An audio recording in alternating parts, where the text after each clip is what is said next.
Hello friends. दोस्तों, आज हम इस वीडियो में बात करने जा रहे हैं एक ऐसे तरीके की जो कि हस्बैंड्स के लिए बहुत ही इफ़ेक्टिव है और जिसमें वाइफ अपने सारे केस वापस लेगी, साथ ही पति को वाइफ को कुछ देना भी नहीं पड़ेगा। अक्सर हम अपने क्लाइंट्स को ये एडवाइस देते हैं जो कि आज मैं इस वीडियो में आपको देने जा रही हूँ। दोस्तों, पत्नी पक्ष की तरफ से क्या होता है कि जरा सी लड़ाई झगड़ा होते ही हस्बैंड्स के ऊपर, उसके रिलेटिव्स के ऊपर, उसके पेरेंट्स के ऊपर बहुत सारे केस डाल दिए जाते हैं, जिसमें कि डीवी का केस होता है, मेंटेनेंस का केस होता है और 498A का केस होता है। दोस्तों, 498 के केस में क्या होता है कि जो वाइफ है वो अपने हस्बैंड का नाम लिखवाती है, उसके पेरेंट्स का नाम लिखवाती है, उसके भाई और बहनों का भी नाम लिखवाती है, साथ में अगर कोई रिलेटिव होता है उसका भी नाम लिखवा देती है। और ऐसे में जो पूरी फैमिली है, पूरे रिलेटिव है, वो सभी परेशान हो जाते हैं। और जो वाइफ ने अपनी कंप्लेंट डाली होती है उसमें वो झूठे और अलग अलग तरह के एलिगेशंस हस्बैंड के ऊपर, उसके रिलेटिव्स के ऊपर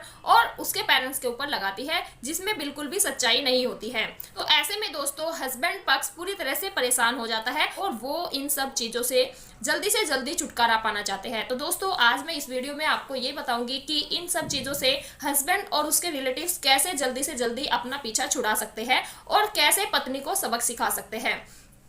तो चलिए स्टार्ट करते हैं। दोस्तों, जैसे ही वाइफ ने 498 का केस डाला या फिर डीवी का केस डाला, जिसमें वाइफ ने हस्बैंड का, उसके पेरेंट्स का, उसके ब्रदर्स, उसके सिस्टर, उसके सभी रिलेटिव्स का नाम लिखवा दिया, तो ऐसे में जो भी रिलेटिव्स आपके दूर रहते हैं या फिर आपके भाई बहन हैं जिनका कोई इन्वॉल्वमेंट नहीं लगता है, उनके भी नाम वाइफ ने लिखवा दिए हैं। तो दोस्तों, ऐसे में आपके पास ये राइट है कि आप पहले पुलिस वाला, जो कि इन्वेस्टिगेशन ऑफिसर होता है, जब वो इन्वेस्टिगेशन करता है तो उसको बताए कि जो भी रिलेटिव्स के नाम वाइफ ने लिखवाए हैं उनके नाम हटा दिए जाए, क्योंकि इस मैटर में उनकी कोई भी इन्वॉल्वमेंट नहीं है। लेकिन अगर इन्वेस्टिगेशन के दौरान जो आईओ है वो किसी भी रिलेटिव का या भाई बहन का नाम केस से नहीं हटाता है, देन आपके पास ये भी राइट होता है कि आप एक क्वेश्चन पिटीशन हाई कोर्ट में डालें। दोस्तों, जब आप क्वेश्चन पिटीशन हाई कोर्ट में डाले तो जो हस्बैंड है वो उसमें पिटिशनर ना बने, कि हस्बैंड का नाम उस स्टेज पर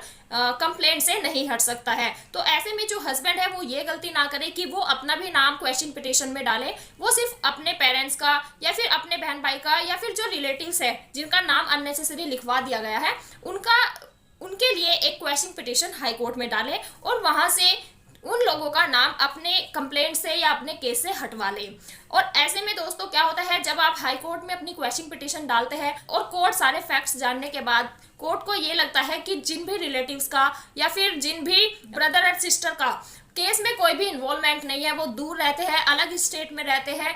जो हस्बैंड का घर है उससे काफ़ी दूर रहते हैं और उनको अननेसेसरी केस में घसीटा जा रहा है, तो ऐसे में हाई कोर्ट उन लोगों के नाम उस केस से हटा देती है, जो कि हस्बैंड के लिए बहुत ही फायदेमंद होता है। क्योंकि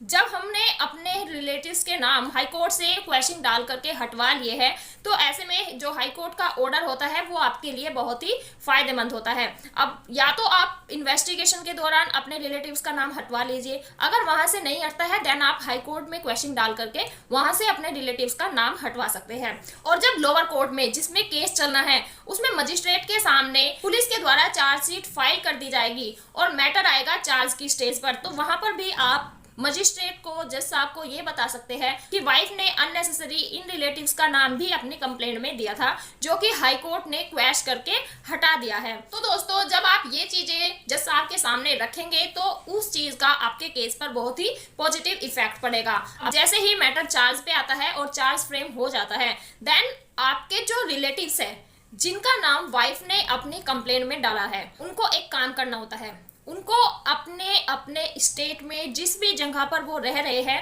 वाइफ के अगेंस्ट डेफामेशन का केस डालना होता है। दोस्तों, ऐसे में जब अलग अलग रिलेटिव्स अपने अपने स्टेट में, अपने अपने जहां पर भी वो रहते हैं उस ज्यूरिसडिक्शन में, वहां के कोर्ट में अलग अलग जगह पर केस डालेंगे, तो वाइफ को ये राइट नहीं होता है कि वाइफ उन सभी केसेस को अपने ज्यूरिसडिक्शन में ले आए, या वाइफ ये कह सके कि मैं यहाँ रहती हूँ तो यहाँ पर उन केस को ट्रांसफर किया जाए, क्योंकि ये एक अलग तरह के केस है जिसको हम क्रिमिनल केस बोलते हैं और क्रिमिनल केस को इस तरह से ट्रांसफर नहीं किया जा सकता। तो दोस्तों,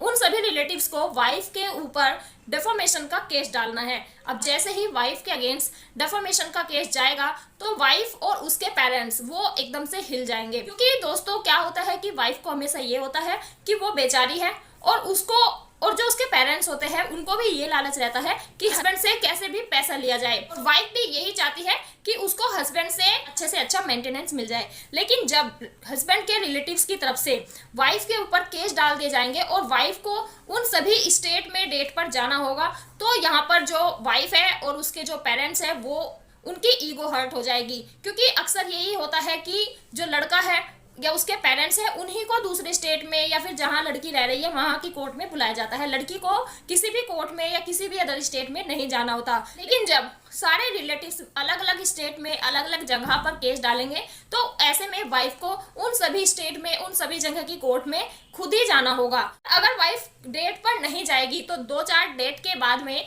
कोर्ट एक्स पार्टी कर देती है, क्योंकि दोस्तों डेफामेशन के केस में ऑलमोस्ट यही होता है कि उसमें दोनों पार्टी बैठ करके सेटल करती है, या तो वो उनको मीडिएशन में भेज दिया जाता है या फिर उनका मैटर कोर्ट में ही सेटल किया जाता है। अब सेटलमेंट के दौरान जो रिलेटिव्स है उनको अमाउंट बताना होता है कि जो उनकी मानहानि हुई है, उनका जो मेंटली उनको टॉर्चर किया गया है, उनका जो भी मॉनेटरी लॉस हुआ है, तो वो सारी चीजें का कितना वो कंपनसेशन लेना चाहेंगे। दोस्तों ये रिलेटिव्स पे डिपेंड करेगा कि वो कितना अमाउंट बोले। उसमें दोस्तों रिलेटिव्स को हमेशा अच्छा अमाउंट बोलना चाहिए, क्योंकि आपके मान की क्या वैल्यू है ये कौन डिसाइड करेगा, ये आप डिसाइड करेंगे। तो ऐसे में आप वाइफ के अगेंस्ट 30 लाख 40 लाख 50 लाख तक का भी आराम से अपना अमाउंट बोल सकते हैं। और ऐसे में अगर मैटर सेटल हो जाता है तो कम से जज साहब भी कम से कम 10 लाख का अमाउंट तो फिक्स करते ही है। हाँ, ये होता है कि वो लेडीज है, वो महिला कमाती नहीं है, तो उसकी तरफ थोड़ी सिंपैथी रखते हुए थोड़ा अमाउंट कम भी किया जा सकता है, लेकिन 8-10 लाख रुपए कम से कम वाइफ को कंपनसेशन के देने होते हैं। तो जब सारे रिलेटिव्स मिल करके डेफामेशन का केस डालेंगे और वो सेटल होगा और टोटल मिला करके वाइफ को 30-40 लाख रुपए रिलेटिव्स को देने होंगे, तो ऐसे में जो वाइफ है और उसके पेरेंट्स है वो पूरी तरह से टूट जाते हैं। अब यहाँ पर वो चाहते हैं कि जो उन्होंने केस डाले हैं उनको वो वापस ले ले, उनको सेटल कर ले और आपके अगेंस्ट जो भी FIR वगैरह कर रखी है उसको भी वो वापस ले ले। अब यहाँ पर क्या होता है दोस्तों कि वाइफ अपने केस को सेटल करना चाहती है और वाइफ के ऊपर इतना सारा अमाउंट ऑलरेडी ड्यू होता है जो कि रिलेटिव्स को उसको देना होता है। ऐसे में वाइफ उन सब चीजों को सेटल करने के लिए हस्बैंड से कोई भी पैसा नहीं लेती है। ऐसे में वाइफ मजबूरन अपने सारे केस खत्म करेगी। FIR वाला 498 का केस है उसको क्वैश कराएगी और हस्बैंड से डिवोर्स लेगी। ऐसे में जब हस्बैंड और वाइफ दोनों का सेटलमेंट होता है देन एक म्यूचुअल डिवोर्स की पिटीशन कोर्ट में फाइल होती है, जिसमें फर्स्ट मोशन और सेकंड मोशन होता है। और इसी के दौरान जो 498 में FIR हस्बैंड्स के अगेंस्ट हुई रहती है उसको भी हाई कोर्ट से क्वैश कराया जाता है, जिसमें वाइफ को कोर्ट में जाकर के ये गवाही देनी होती है कि उनका मैटर सेटल हो गया है और इस FIR को क्वैश कर दिया जाए। उसके बाद में हस्बैंड और वाइफ का सेकंड मोशन कोर्ट में फाइल होता है। दोस्तों वैसे तो फर्स्ट मोशन से सेकंड मोशन को फाइल करने के लिए 6 मंथ्स का टाइम दिया जाता है कोर्ट की तरफ से, जो कि मैंडेटरी भी होता है। बट अगर हस्बैंड और वाइफ काफी टाइम से अलग अलग रह रहे हैं और उनकी रिकंसिलिएशन के भी कोई चांसेस नहीं है, देन ऐसे में जो 6 मंथ्स का टाइम होता है कोर्ट उसको भी वेव कर देती है और आप 2 मंथ के अंदर अंदर अपने दोनों मोशन फाइल करके ऐसी वाइफ से छुटकारा पा सकते हैं। तो दोस्तों ये कुछ एडवाइस थी जो हस्बैंड को अपनानी चाहिए और उसके रिलेटिव्स को भी अपनानी चाहिए, क्योंकि अगर वाइफ गलत है और उसने गलत तरीके से हस्बैंड और उसके रिलेटिव्स के नाम कोर्ट में लिखवा दिए हैं और वो ये चाहती है कि वो हस्बैंड को और उसके रिलेटिव्स को अननेसेसरी कोर्ट में घसीटे, उनको परेशान करे, तो ऐसी वाइफ को सबक सिखाना बहुत ही जरूरी होता है। तो दोस्तों आई होप आपको ये चीजें समझ में आई होगी। Thank you.